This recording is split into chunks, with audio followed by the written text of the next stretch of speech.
Hello student, part 6 of chapter 7 alternating current and our today's topic is root mean square value of alternating EMF। पिछले part में हमने root mean square value निकाली थी alternating EMF की। ठीक है, तो student this is class +2 physics and unit 4B EMI and AC, okay, and chapter 7 alternating current। Okay, so let's start our topic, okay, and we also discussing the numerical of based on this topic, okay। हम इस topic पे based numericals को भी practice करेंगे बेटा, तो चलिए start करते हैं। सो रूट मीन्स के value of alternating EMF। Basically मैंने आपको बताया था पहले भी, अगर हम रूट मीन स्क्वायर वैल्यू निकालते हैं तो we are considering the heating effect of DC current. ठीक है, हम उसके हीटिंग अफेक्ट को कंसिडर करेंगे। अगर हम एवरेज वैल्यू निकालते हैं, चाहे आप अल्टरनेटिंग करंट की निकालिए, चाहे आप अल्टरनेटिंग EMF की निकालिए, ठीक है, तो एवरेज वैल्यू के लिए हम कंसिडर करते हैं उसका चार्ज का कंटेंट, ठीक है, कंटेंट, और रूट मीन स्क्वायर वैल्यू निकालने के लिए हम यूज करते हैं हीटिंग अफेक्ट। तो हीटिंग अफेक्ट में हम क्या कह सकते हैं कि ये DC वोल्टेज जो हमारा होता है जब हम निकालते हैं चीज equal to I square RT, उसी के इक्वल होता है, ठीक है, which give right to the same heating effect. ठीक है, उतना ही हीटिंग अफेक्ट ये देता है, क्लियर। और यू कैन से दैट, इसकी एक और डेफिनेशन है, आप वो भी कर सकते हैं। The root mean square value of alternating EMF is defined as that the value of steady voltage, ठीक है, जो कॉन्स्टेंट वोल्टेज है उसके बिहाफ पे भी आप इसको एक्सप्लेन कर सकते हो। That is generate the same amount of heat in A given resistance in A given time, यानी कि एक DC वोल्टेज गिवन टाइम में गिवन रेजिस्टेंस में, ठीक है, जो भी हमारे पास सपोज करिए कोई मटेरियल है, इसमें इस मटेरियल में जो इसका R रेजिस्टेंस हम मान लेते हैं T टाइम है, तो इसको हम जो वोल्टेज प्रोवाइड करते हैं और उस वोल्टेज प्रोवाइडेशन में जितना वो अल्टरनेटिंग EMF प्रोड्यूस करता है, मतलब जितना हीटिंग अफेक्ट प्रोड्यूस करता है, क्लियर, वो हमारा होता है अल्टरनेटिंग EMF, ओके। और जब हम उस पर वही रेजिस्टेंस वही सेम टाइम के लिए कवर करते हैं, देखिए जैसे कि हमारे पास ये एक AC मटेरियल है, ठीक है, और ये मतलब हमारे पास दो मटेरियल है जिनका सेम रेजिस्टेंस है, ठीक है, हमने क्या दोनों पे, इस पे DC करंट अप्लाई करा और इस पे AC करंट अप्लाई करा, ठीक है। मेरे पास दो मटेरियल है, एक ये वाला एक ये वाला, इस पे मैंने DC करंट अप्लाई किया और इस पे मैंने AC करंट अप्लाई करा, ठीक है। तो वो तो हम पढ़ चुके हैं पीछे वाले कंसेप्ट में करंट वाला, लेकिन अब क्या करेंगे, हम इस पे DC वोल्टेज अप्लाई करते हैं और इस वाले पे AC वोल्टेज अप्लाई करते हैं, ठीक है। सो इसका रेजिस्टेंस भी मैंने R माना, इसका रेजिस्टेंस भी मैंने R, मैंने मान लो इसको 1 मिनट के लिए सप्लाई दी वोल्टेज की, इसको भी मैंने 1 ही मिनट के लिए सप्लाई दी, या हम कह सकते हैं हमने दोनों को T टाइम के लिए सप्लाई दी, तो इसका जो हीटिंग अफेक्ट होगा वो AC करंट जो हमने प्रोवाइड करा है उसके हीटिंग अफेक्ट के इक्वल होगा। समझ गए आप मेरी बात, ठीक है। The heating effect produced by the DC voltage is equal to the heating effect of AC voltage. समझ गए आप, DC वोल्टेज जब हम किसी को प्रोवाइड करते हैं जो कांस्टेंट वोल्टेज होती है, उस टाइम पे जो हीटिंग अफेक्ट होगा वही हीटिंग अफेक्ट होता है जब हम किसी पे अल्टरनेटिंग करंट या अल्टरनेटिंग EMF अप्लाई करते हैं, ठीक है बेटा, समझ गए आप। तो अब देखिए हमें इस RMS वैल्यू को, जो हमारी RMS वैल्यू है उसको हम क्या क्या बोल सकते हैं। तो देखिए जो RMS वैल्यू है उसको आप इफेक्टिव वैल्यू भी बोल सकते हैं, देखिए इसको हम शॉर्टकट में RMS वैल्यू बोलते हैं। रूट मीन्स के इसको हम बोल सकते हैं affective value also you can say, और you can say initial virtual value, ठीक, वर्चुअल वैल्यू भी आप इसको बोल सकते हैं। और मैं आपको बता दूं आपकी नॉलेज के लिए बेटा, इससे ज़्यादा इम्पोर्टेंट है अपना RMS value of alternating current, ठीक है। अल्टरनेटिंग करंट वाला टॉपिक ज़्यादा इम्पोर्टेंट है as compare to this topic according to CBSE। अब जो मैंने आपको एवरेज वाला कराया था, हमने एवरेज निकालना था करंट के लिए भी और EMF के लिए भी, तो एवरेज हमारा EMF वाला ज़्यादा इम्पोर्टेंट है, ठीक है। तो CBSE बोर्ड के हिसाब से अगर हम बात करें, HPSC बोर्ड के हिसाब से, तो कोई भी बोर्ड हो वो ज़्यादा इंपॉर्टेंट माना जाता है root mean square value of alternating current. तो पर हम इसको भी करेंगे, क्या पता ये भी आ जाए, ठीक है। तो इसको हम शो कर सकते हैं ERMS से, इसको हम शो कर सकते हैं E इफेक्टिव से, और इसको हम शो कर सकते हैं EV। तो आपके पास कोई भी नोटेशन हो, तीनों का मतलब यही है ERMS, यानी कि रूट मीन स्क्वायर वैल्यू, ठीक है, अल्टरनेटिंग ईएमएफ। चलिए अब हम क्या करते हैं, हमें इसको कैलकुलेट करना है, we want to calculate it, हमें इसे कैलकुलेट करना है। सो कैलकुलेट करने के लिए हम इसको मैथमेटिकली, तो we know that is alternating EMF क्या होता है, E is equal to E naught sine omega T. ये क्या होता है, अल्टरनेटिंग ईएमएफ का फॉर्मूला होता है। हम ऑलरेडी इसको डिस्कस कर चुके हैं। यहाँ पे ई क्या है, इंस्टेंटेनियस वोल्टेज है, दिस इज पीक वोल्टेज, ठीक है। Omega is angular frequency and T is the instantaneous time and sine is the sinusoidal wave जो वो फॉलो करता है, ठीक है। तो हम क्या करेंगे, अब देखिए मैंने आपको बताया है कि हम जो ईएमएफ प्रोवाइड करेंगे, क्लियर, वो क्या करेगा, हीट इफेक्ट प्रोड्यूस करेगा, ठीक है। तो हमने क्या करा, हमने देखिए यहाँ पे फुल वेव ली है, हमने फुल वेव कंसीडर करी है अल्टरनेटिंग ईएमएफ के लिए। तो यहाँ से लेकर यहाँ तक हम इसको डिस्कस करेंगे। तो हम क्या करेंगे, इसका कोई भी छोटा सा पार्ट कंसीडर करेंगे। यहाँ पे हम डी क्यू हीट कंसीडर कर लेते हैं डी टी टाइम के लिए, ठीक है। और जो अपना हीट प्रोड्यूस होगा that is D H, clear. D Q हमने हीट माना, डी टी टाइम माना, और सॉरी ये मैंने चार्ज गलत ले लिया, यहाँ पे चार्ज का कंसेप्ट नहीं है। और आर हमने स्मॉल रेजिस्टेंस माना इसके लिए, और ई इंस्टेंटेनियस क्या मानी हमने, इसकी ईएमएफ, ओके। तो हम इस छोटे से के लिए बात कर रहे हैं। जब हम फुल वेव की बात करेंगे 0 से टी टाइम तक, तो हम क्या करेंगे इसका बताइए आप। जब हम सम अप करते हैं किसी चीज़ को, फुल अप उस पर लेते हैं, तो हम उसको क्या करते हैं, इंटीग्रेट करते हैं। तो अगर हम एक छोटे से पार्ट के लिए लिखूं कि इतना पार्ट यहाँ से यहाँ तक जाने में कितना उस पर हीटिंग इफेक्ट प्रोड्यूस हुआ, तो यहाँ तक इस पर हीटिंग इफेक्ट हम क्या कह सकते हैं, D H is equal to, देखिए हीटिंग इफेक्ट का जो फॉर्मूला होता है एच होता है आई स्क्वायर आर टी। ये हमने पढ़ा है इलेक्ट्रिसिटी वाले चैप्टर में। हम जब अल्टरनेटिंग करंट को पढ़ेंगे तो आपको उससे पहले जो इलेक्ट्रिसिटी वाला चैप्टर है वो बहुत अच्छे से आना चाहिए। बिकॉज देखिए करंट दोनों ही एक हैं, बट बस फ़र्क इतना है कि वो एक कांस्टेंट करंट है और ये एक अल्टरनेटिंग करंट है, और ये बेस्ट है, ठीक है। ये डेंजर्स भी ज़्यादा है एसी करंट और बेस्ट भी ज़्यादा है, क्लियर। वो हम पार्ट 1 में डिस्कस कर चुके हैं बहुत अच्छे से कि एसी और डीसी में क्या फ़र्क है और एसी ही बेस्ट क्यों माना जाता है। तो देखिए वो हीटिंग इफेक्ट हम यहाँ पे यूज़ करने वाले हैं। तो देखिए हमें आई की बात नहीं करनी, यहाँ पे हमें बात करनी है ईएमएफ की, यानी कि वोल्टेज की। तो हम आई को ई में कन्वर्ट कर सकते हैं, because we know that Ohm's law क्या कहती है, V is equal to I R, clear. और यहाँ से आई क्या हो जाएगा, वी बाई आर, ये आई की वैल्यू हो जाएगी, या you can say E by R, because V और ई एक ही बात है, सिर्फ नोटेशन चेंज हो रही है। ई जब एसी करंट की बात करते हैं तो हम इसको ई बोल देते हैं ईएमएफ, और जब हम सिंपल डीसी करंट की बात करते हैं तो उसको वहाँ पे वोल्टेज बोल देते हैं, ठीक है। सो देखिए H is equal to I square R T होता है हमारा फॉर्मूला। तो डी एच क्या हो जाएगा, I square R D T, और मैं आई की जगह पुट कर दूंगी बेटा E square upon R square into R into D T. ये स्मॉल अमाउंट ऑफ हीट, हमने एक छोटे से पार्ट को कंसिडर करा और वहाँ पे हमने इसको small amount of heat provide कराई, ठीक है, ओके। तो अब देखिए बेटा ये हमारा आर से आर कैंसिल आउट हो जाएगा, और तो हमारा डी एच क्या आ जाएगा, E square upon R D T, okay. ये हमारी इक्वेशन 1 है बेटा। आप बिल्कुल साथ साथ नोटबुक पेन अपना लेके बैठ जाइए, साथ साथ इसको नोट डाउन कीजिए और साथ साथ इसको समझते चलिए, क्योंकि देखिए बेटा अगर आप समझेंगे नहीं तो फिर कोई फ़ायदा नहीं है पढ़ाई करने का, ठीक है। साथ साथ इसको समझो क्या हो रहा है कैसे। अब देखिए हमने सिर्फ छोटे से पार्ट के लिए करा है, क्लियर, छोटे से पार्ट के लिए करा है। तो हम क्या करेंगे, अब इसको फुल पार्ट के लिए करेंगे, और यहाँ पे जहाँ पे अपना ई स्क्वायर है वहाँ पे हम क्या करेंगे, इसकी वैल्यू को पुट करेंगे, ओके।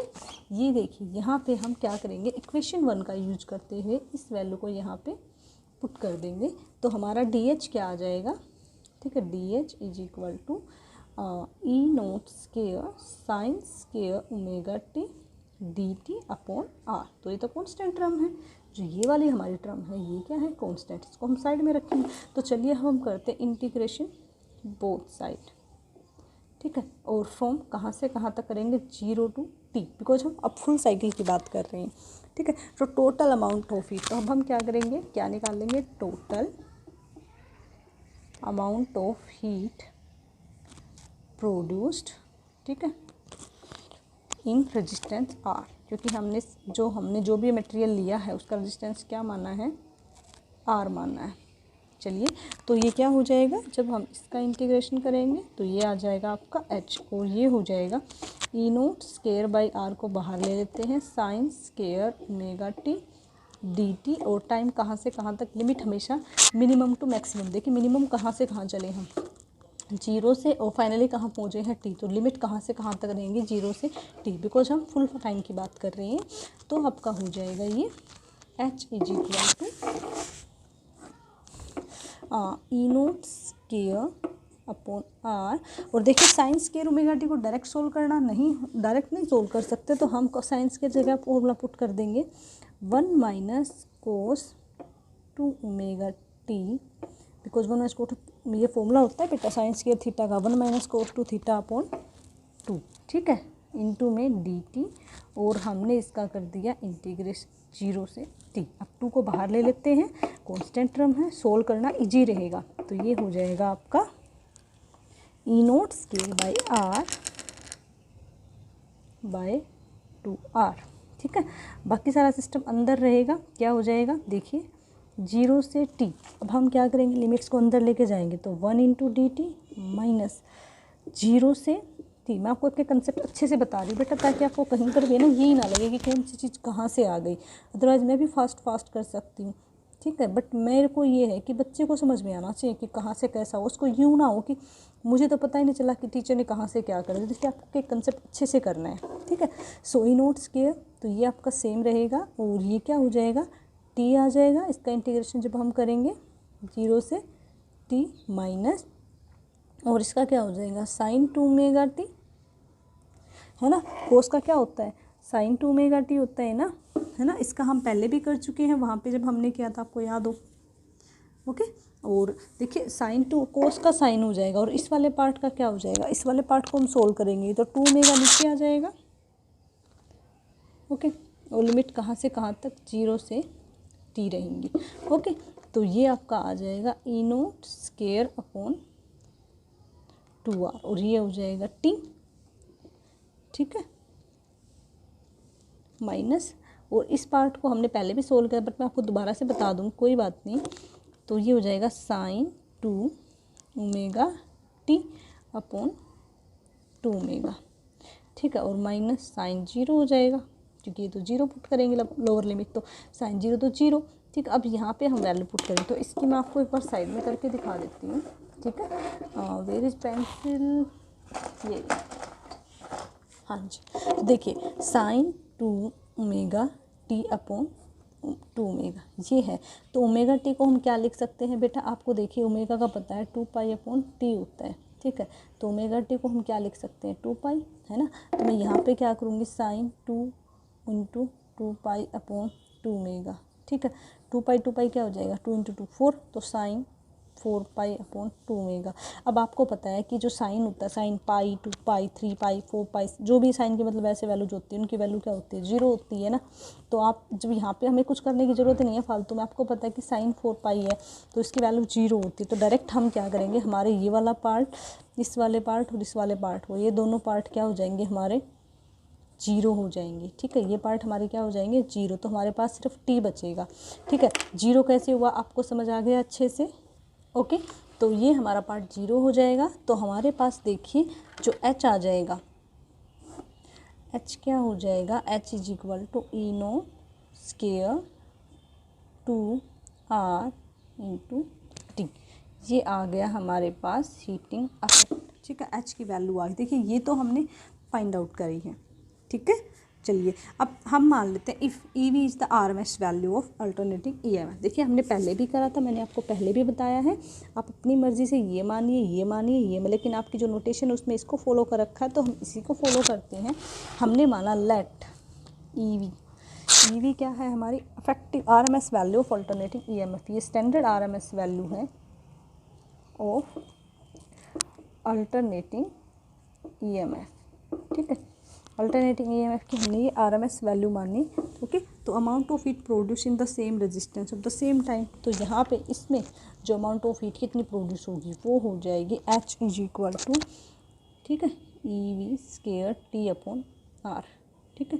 ये अमाउंट ऑफ हीट प्रोड्यूस होगी, तो ये हमारे पास इक्वेशन 2 और ये हमारे पास इक्वेशन 3। ये तो हमने फाइंड आउट करा अल्टरनेटिंग करंट के लिए, ये स्टैंडर्ड होता है, ठीक है। हम दोनों को क्या करेंगे, कंपेयर करेंगे, इक्वेट, और यू कैन से कंपेयर बोथ इक्वेशन। कौन कौन सी इक्वेशन कंपेयर कर रहे हैं हम, 2 and 3, तो इनको कंपेयर करते हैं। चलिए देखते हैं।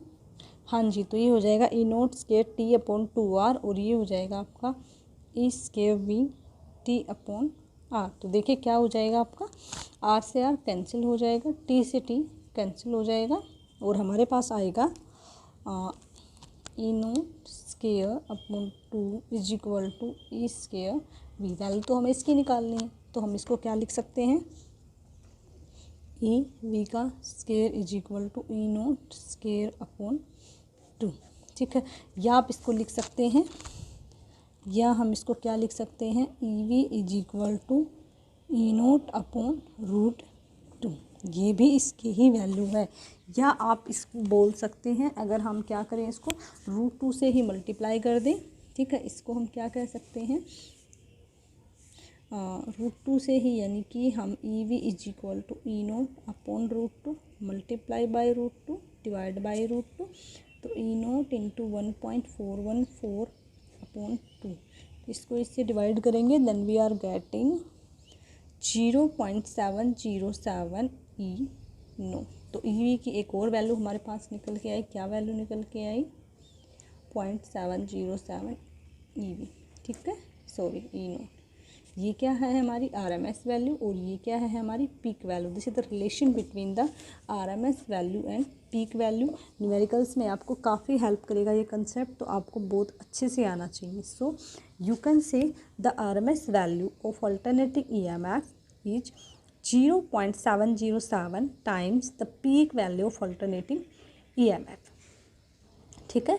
देखिए जो अल्टरनेटिंग करंट है और अल्टरनेटिंग वोल्टेज है, उनको हम हमेशा एसी एमीटर या वोल्ट मीटर से ही मेजर करते हैं, ठीक है। ये आप ध्यान रखिएगा कि जो हमारे अल्टरनेटिंग, चाहे आपका अल्टरनेटिंग करंट हो या आपका अल्टरनेटिंग ईएमएफ हो, यानी कि वोल्टेज, उनको मेजर हमेशा हम किससे करेंगे, उनको हम मेजर करेंगे हमेशा एसी एमीटर या वोल्ट मीटर से। सिंपल जो हमारे पास होता है उससे ये मेजर नहीं होंगे, वहाँ पे जीरो ही वैल्यू शो करेंगे। एसी एमीटर या वोल्ट मीटर से ही हम क्या करते हैं, इसको मेजर करते हैं। आप इस बात को हमेशा ध्यान रखिएगा, ओके।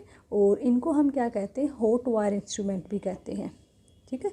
इनको हम क्या बोलते हैं, इनको हम हॉट वायर इंस्ट्रूमेंट भी बोलते हैं। ये आपको छोटे छोटे पॉइंट्स ध्यान रखने हैं, बिकॉज कई बार न्यूमेरिकल में ये कंसेप्ट पूछ लिया जाता है। हॉट वायर इंस्ट्रूमेंट भी कहते हैं, ठीक है। ये हमेशा देखिए याद रखिए, जो ये हमारे हॉट वायर इंस्ट्रूमेंट जो एसी एमीटर है, वो सिर्फ और सिर्फ क्या करते हैं, वर्चुअल वैल्यू को मेजर करते हैं, ठीक है। यानी कि आरएमएस वैल्यू को ही मेजर करते हैं। Clear RMS value of alternating current and alternating voltage को ही मेजर करते हैं। क्लियर। जैसे कि अगर मैं आपकी बात करूं कि the value of alternating current या वोल्टेज की जो वैल्यू होती है हमारे यहाँ पे कितनी होती है, 220 वोल्ट होती है एसी के लिए। तो 220 वोल्ट एसी, इसका मतलब क्या है कि जो वोल्ट हमारी वो कितनी है, 220 वोल्ट आती है, ठीक है। और अगर मैं बात करूँ कि एक 1 एम्पियर एसी है, अगर मैं ये बोलूँ कि what do you mean by 1 ampere AC, यानी कि 1 एम्पियर अल्टरनेटिंग करंट का मतलब ये है कि जो इसकी आरएमएस वैल्यू है वो 1 एम्पियर है, ठीक है। अगर मैं बात करूं कि 1 ampere alternative, what do you mean by 1 ampere alternating current, तो 1 एम्पियर अल्टरनेटिंग करंट का मतलब ये है कि उसकी जो आरएमएस वैल्यू है वो कितनी है, वो आपकी 1 एम्पियर है, ठीक है, ओके। और हमेशा ध्यान रखिएगा बेटा कि जो अगर आपसे क्वेश्चन, एक और सिंपली क्वेश्चन आपसे डिस्कस करती हूँ कि क्वेश्चन है कि आपके पास 220 वोल्ट एसी है और 220 वोल्ट ही डीसी है, विच इज़ मोर डेंजरस, ज़्यादा खतरनाक कौन है, 220 वोल्ट एसी ज़्यादा खतरनाक है या 220 वोल्ट डीसी ज़्यादा खतरनाक है। तो याद रखिए दिस इज मोर डेंजरस,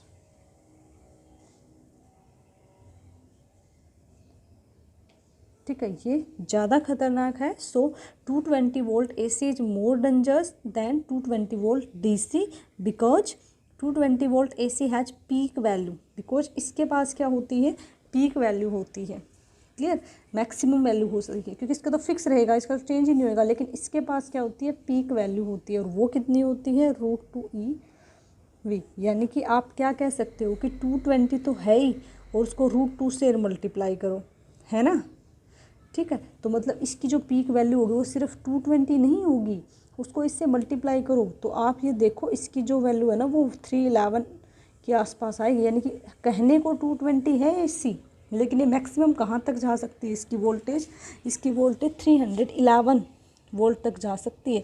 लेकिन जो ये अपना डीसी है ये तो फिक्स है, ये तो 220 रहेगा, ना इससे कम ना इससे ज़्यादा, ठीक है। लेकिन हमारा जो ये वाला करंट है ये मैक्सिमम मिनिमम हो सकता है, ये जो पीक वैल्यू है इसी को तो हम ई नोट बोलते हैं बेटा, है ना। तो ये मैक्सिमम देखिए यहाँ से जब स्टार्ट हो रहा है तो इसकी वैल्यू हमने ये दी है 220, ये 220 आ रहा है, लेकिन ये मैक्सिमम कहाँ तक जा सकता है, 311 तक जा सकता है।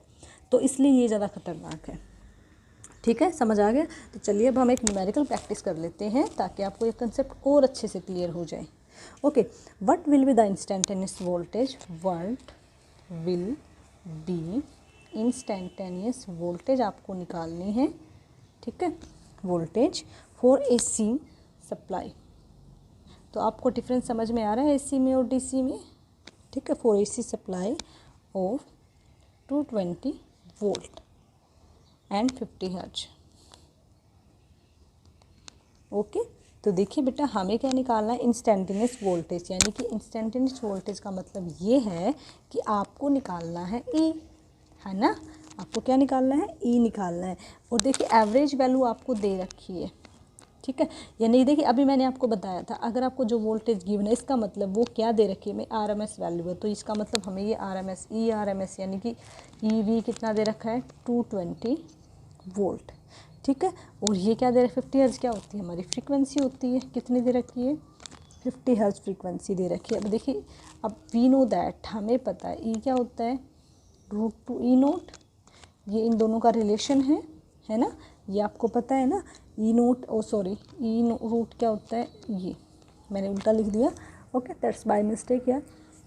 तो ये आपका देखिए √2 को हम 1.414 लिखेंगे, ई वी की वैल्यू 220 है और अभी हमने निकाला था ये 16 आउट होकर कितना निकला था, 311 वोल्ट। अब देखिए आपको इंस्टेंटेनियस वोल्टेज निकालनी है। इंस्टेंटेनियस वोल्टेज की वैल्यू क्या होती है, ये होती है E = ई नोट साइन ओमेगा टी, ये हमें निकालना है। ओके चलिए, तो देखिए ई इसकी हम वैल्यू निकाल चुके हैं, इसकी वैल्यू आपके पास है 311 साइन।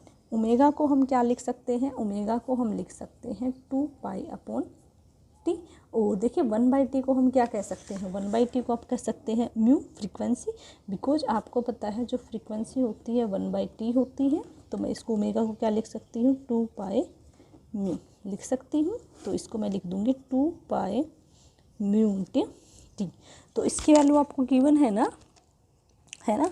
चलिए तो ये आपका हो जाएगा 311 साइन 2π म्यू कितना दे रखा है, 50 टी, क्लियर। तो अब हम क्या करेंगे, इसको मल्टीप्लाई करेंगे, then we are getting E = 311 sine 100π × t। तो ये क्या हो गया हमारा सॉल्यूशन, बस यही तो निकालना था। ओके समझ आ गया आपको अच्छे से। ओके चलिए एक और क्वेश्चन ट्राई करते हैं। Yes so friends, this is question number 2। In an AC circuit, we are having AC circuit. The RMS voltage is 100√2 volt. ये हमें RMS यानी कि EV दे रखी है। हमें निकालना है पीक वैल्यू यानी कि E नोट निकालना है, ठीक है, एंड इट्स मीन, और इसकी मीन निकालनी है during the positive half cycle. देखिए बच्चे वो बात कर रहे हैं सिर्फ यहाँ तक की पॉजिटिव हाफ साइकिल यानी कि 0 से T/2 टाइम तक की बातें हो रही हैं, ठीक है। तो चलिए हम देखते हैं कि हमें क्या क्या गिवन है और इसको हम कैसे सोल्व करेंगे। देखिए हमें दे रखा है RMS वैल्यू और हमें निकालना है E नोट। तो E RMS यानी कि EV हमें कितना दे रखा है, ठीक है, हमें E नोट भी निकालना है और हमें EM यानी कि इसने खुद बोला है कि आप मीन वैल्यू भी निकालिए। ये आपको गिवन है, कितना गिवन है, दिस इज 100√2 वोल्ट, ये आपको गिवन है। And you know the standard equation of average that is √2 E note, ठीक है, क्योंकि हमें पता है कि जो ई नोट का फॉर्मूला होता है वो होता है √2 EV। ये आपको गिवन है, तो यहाँ पे हम इस वैल्यू को पुट करेंगे यहाँ पे और इसको सोल्व करेंगे। तो after putting we are getting √2 × 100 √2, तो काफ़ी ईजी है। √2 × √2 2 हो जाएगा, 2 × 100 200 वोल्ट। तो देखिए तो बड़ा इजीली सोल्व हो गया है ना। ये कितना आ गया 200 वोल्ट। तो ई नोट की वैल्यू हमारे पास आ चुकी है। चलिए अब पॉजिटिव हाफ साइकिल के लिए हमारा टाइम कितना रहता है 0 to T/2, और मीन वैल्यू हम यहीं तक निकालते हैं, बिकॉज अगर मीन वैल्यू फुल साइकिल के लिए पूछेगा तो 0 हो जाएगा। तो पॉजिटिव हाफ के लिए निकालते हैं। तो चलिए मीन वैल्यू का फॉर्मूला क्या है, we know the formula of mean value EM। Mean value क्या होती है हमारी 2E0/π। ये किसका फॉर्मूला होता है, मीन वैल्यू का फॉर्मूला होता है। ठीक है, तो 2E0 हमने अभी निकाला था 200, और पाई की वैल्यू क्या होती है 22/7। 7 ऊपर चला जाएगा, ये कट जाएगा। ओके, और तो आई थिंक कुछ नहीं कट रहा है, ये आ जाएगा 1400/11। ओके, अब जब इसको हम डिवाइड करेंगे then we are getting 127.4 volt. तो देखिए ये क्या आ गया आपके पास, ये हमारे पास आ गया मीन वोल्टेज। ठीक है, चलिए एक और क्वेश्चन ट्राई करते हैं बेटे। जैसे आपको पता है कि ये क्वेश्चंस काफ़ी इंपॉर्टेंट है, आपको आने चाहिए। कैसे भी क्वेश्चन घुमा फिरा के पूछा जा सकता है। और बेटा देखिए, चाहे आपकी मीन वोल्टेज हो, चाहे आपकी पीक वोल्टेज हो, और चाहे आपकी एवरेज वोल्ट हो, तीनों को ही वोल्ट में मेजर किया जाएगा। किस में मेजर किया जाएगा, वोल्ट में। इसी तरीके से if you are having that is I mean, I nought and I V, that is mean value, peak value and RMS value, तीनों को ही हम किस में मेजर करेंगे, एम्पियर में। किस में मेजर करेंगे, एम्पियर में। Is it clear to you? Okay, समझ के करना है हर चीज़ को, किसी भी चीज़ को रटना नहीं है। देखिए रटेंगे तो आपको समझ नहीं आएगा, बट अगर अच्छे से समझ के करेंगे तो आपको एक एक कंसेप्ट बहुत अच्छे से समझ में आएगा। चलिए एक और क्वेश्चन ट्राई करते हैं, question number 3। Yes, so this is our question number 3. What question number 3 is saying a 100 ohm iron, ठीक है, 100 ओम की हमारे पास आयरन यानी कि एक प्रेस है जिससे हम कपड़े प्रेस करते हैं, समझ रहे हो आप। ठीक है, उसका रेजिस्टेंस दे रखा है 100। ओके, उसको हमने कनेक्ट किया हुआ है 220 वोल्ट से। जो वोल्टेज सप्लाई है वो 220 है और 50 साइकिल्स वोल्ट प्लग है। हमें बताना है what is peak potential difference, average potential difference. Potential difference मतलब वोल्टेज, यानी कि EMF की बात कर रहा है। पीक यानी कि हमें निकालना है E नोट। ठीक है, average potential difference, average means हमें निकालना है EM। ठीक है, IRMS मीन्स हमें निकालना है IV। तो हमें ये 3 चीज़ें निकालनी है। ठीक है, तो देखिए हमें क्या क्या कंडीशंस दे रखी हैं, कैसे दे रखा, चलिए इसको सोल्व करते हैं। सो वी आर हैविंग, हमें क्या दे रखा है, R दे रखा है 100 ओम। ठीक है, और जो RMS वोल्टेज हमें दे रखी है यानी कि V, यू कैन से RMS और यू कैन से V से हम इसको डिनोट करते आए हैं अब तक। तो दिस इज़ 220 वोल्ट। हमारे घर पे इतनी वोल्ट की सप्लाई आती है ना। और ये जो हमारे घर पे वोल्टेज सप्लाई आती है, सिंपली जब हम वोल्टेज की बात करते हैं अल्टरनेटिंग करंट की फॉर्म में, तो वो उसका मतलब हम उसकी RMS वैल्यू के बारे में बात कर रहे हैं। इसके बारे में ऑलरेडी डिस्कस कर चुके हैं। ठीक है, जो फ्रीक्वेंसी होती है अल्टरनेटिंग करंट की वो कितनी होती है, 50 हर्ज होती है। और यू कैन से 50 साइकिल पर सेकेंड, है ना। 1 सेकेंड में 50 टाइम्स रोटेट करता है। ओके, तो चलिए इसको निकालते हैं। फर्स्ट जो हमारा ए पार्ट है उसमें हम इसकी पता है कि हमें क्या निकालना है, हमें ई नोट निकालना है। क्या निकालना है, ई नोट। ठीक है, तो आपको पता है ई नोट क्या होता है, √2 × EV, है ना। √2 × E की भी कितना है 220।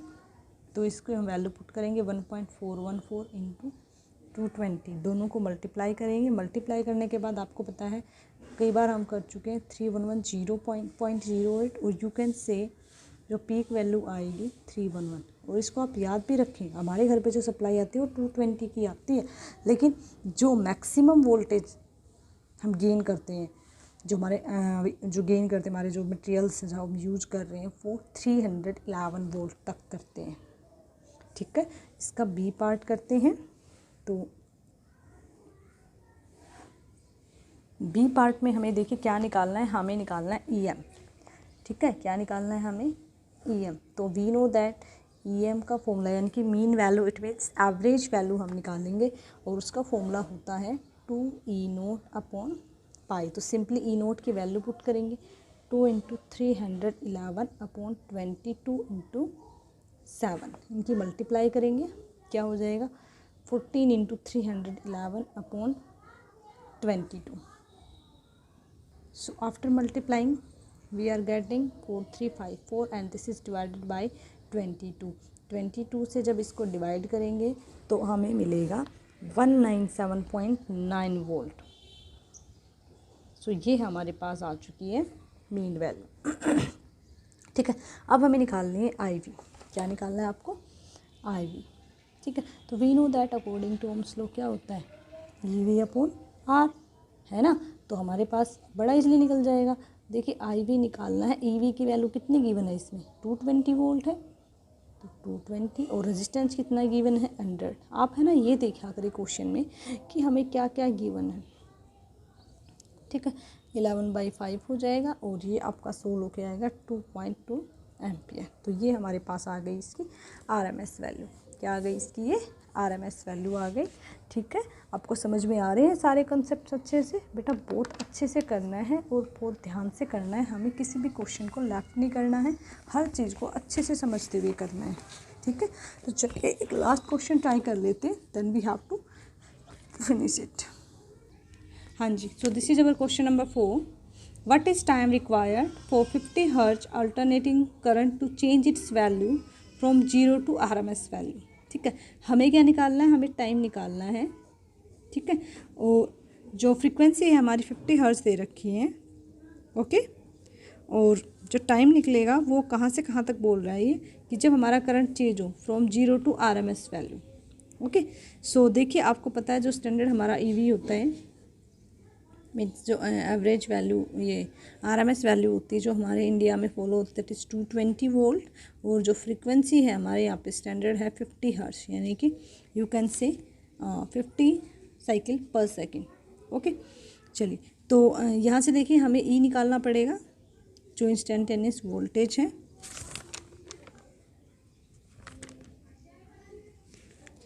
हाँ ठीक है, तो ये हमें गिवन होते हैं, इसकी हमें भी ज़रूरत नहीं, ये हमें गिवन है। तो हमें पता है जो करंट की कंडीशन होती है, ओके, करंट की कंडीशन क्या होती है बेटा, करंट की कंडीशन होती है I = I0 sin ωt। ये हमारी करंट की कंडीशन है, और हम ये मान लेते, बिकॉज इसने बोला है कि its value from 0 to RMS value, तो हम ये मान लेते हैं कि यहाँ से यहाँ तक गया, तब ये मान लो टाइम 0 था, और जो टाइम इसने चेंज किया, जब यहाँ पे मान लो टाइम हमारा 0 है, और यहाँ पे जो टाइम हमने सपोज करो T1 ले लिया। ठीक है, तो टाइम कहाँ से कहाँ चेंज हो रहा है, तो जब स्टार्टिंग है, जब हमारा टाइम क्या है 0 है। ठीक है, यानी कि जब हमारा करंट स्टार्टिंग में है, बिल्कुल क्लियर, तो वहाँ पे हमारा टाइम करंट भी क्या रहेगा 0 रहेगा, टाइम भी क्या रहेगा 0 रहेगा। और यू कैन से कि हम कुछ टाइम पे भी ले, ज़रूरी नहीं है कि हमारा टाइम 0 ही हो, हम यहाँ पे कुछ टाइम कंसिडर कर लेते हैं। सपोज करो हमने ये माना कि जो T1 टाइम है वहाँ पे हमारा करंट क्या है 0 है। ठीक है, और ये मान लिया कि यहाँ पे टाइम हमने T2 ले लिया, हम ये मान रहे हैं कि जब हमारा टाइम T1 है तब हमारा करंट क्या है 0, और जब हमारा टाइम T2 है तब हमारा करंट क्या गेन कर रहा है IRMS वैल्यू हो रही है। क्लियर, तो इसने खुद बोला है कि जब हमारा करंट 0 उस टाइम हमारा टाइम T1 है, सपोज कर रहे हैं, और जब हमारी RMS वैल्यू हम निकाल रहे हैं तो हमारा टाइम कितना रहेगा T2, हमने अपनी मर्ज़ी से माना है। तो हम इस इक्वेशन पे जब इसको हम अप्लाई करेंगे तो हमारा यहाँ पे करंट क्या हो जाएगा 0। तो आप क्या कह सकते हो 0 = I0 sin ωt। ठीक है, और यहाँ से सारी ओवरऑल वैल्यूज क्या आ जाएंगी 0 आ जाएंगे। तो you can say that ωt1 क्या हो जाएगा, यहाँ से हमारा 0 हो जाएगा। जब हमारी ये वाली कंडीशन आएगी तो हम आई की जगह क्या पुट कर देंगे, I RMS is equal to I note sine omega T2। ठीक है, ओके। अब देखिए जो हमारा ये सेकंड कंडीशन है, IRMS क्या आ गया, आई नोट साइन ओमेगा T2। ठीक है, IRMS को हम क्या लिख सकते हैं, I naught upon √2 is equal to I note sine omega T2। ठीक है, ओके। तो I note sine naught cancel out हो जाएगा, तो यहाँ से आपका आ जाएगा sine omega T2 is equal to 1/√2। और साइन थीटा की वैल्यू 1/√2 कब होती है, जब हमारा π/4 हो। तो आप यहाँ से क्या कह सकते हो, T2 इज इक्वल टू π/4, है ना। ओके, तो ये हमारे पास ओमेगा T2 आ गई। This is equation 2 and this is equation 1। तो हम क्या कह सकते हैं, हम क्या करेंगे, इसमें से इस इक्वेशन को सब्ट्रैक्ट करेंगे, सब्ट्रैक्ट इक्वेशन 1 फ्रॉम इक्वेशन 2। ठीक है, तो चलिए सब्ट्रैक्ट करते हैं। तो क्या हो जाएगा आपका, omega T2 minus T1 is equal to π/4, क्योंकि इसी टाइम लिमिट की बात कर रहे हैं। ठीक है, तो यहाँ से आप क्या कह सकते हो, T2 minus T1 is equal to π/4 और इनटू में क्या आ जाएगा, ओमेगा, है ना। और हम देखिए ओमेगा को क्या लिख सकते हैं, 2πμ, 4 इंटू 2πμ, पाई से पाई कैंसिल आउट हो जाएगा। ओके, तो यहाँ से आपका T2 माइनस T1, क्योंकि इसी टाइम की बात कर रहा है बेटा ये, तो ये आपका क्या हो जाएगा 1/8μ। ठीक है, म्यू की यानी कि फ्रीक्वेंसी की वैल्यू क्या होती है 50, तो क्या आ जाएगा 1/400, जिसको आप क्या लिख सकते हो 1/4 इंटू 10⁻²। तो इसको आप क्या बोल सकते हो 2.5, जब इसको हम सोल्व करेंगे इंटू 10⁻। ठीक है, और सॉरी 0.25, हाँ जी 10⁻²। तो ये हमारा आ गया T2 माइनस T1। ठीक है, और यू कैन से इसको हम ये भी लिख सकते हैं 2.5 इंटू 10⁻³ सेकेंड। ये हमारे पास क्या आ गया, रिक्वायर्ड टाइम आ गया। So hope this is very helpful for you student. Thank you so much, have a nice day.